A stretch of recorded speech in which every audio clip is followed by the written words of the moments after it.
حتیٰ کہ حضرت عمر رضی اللہ تعالیٰ کو مکمل پابندی لگا دی، کوئی عورت مسجد میں نہیں آئی۔ اما عائشہ رضی اللہ تعالیٰ عنہ فرماتی ہیں کہ جب پیارے نبی کا زمانہ گزرا،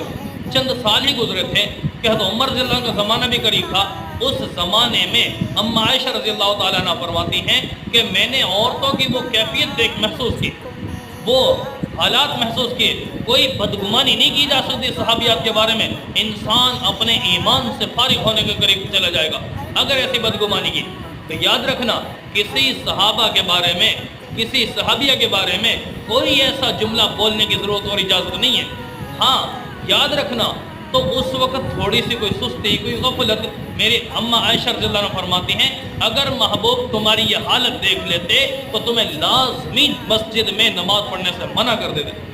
اور حضرت عمر رضی اللہ تعالیٰ عنہ نے اس معاملے کو مکمل پابند کر دیا اس پر کہ بھئی کوئی عورت مسجد میں نہیں آئے گی، اپنے گھر میں نماز پڑھ کر۔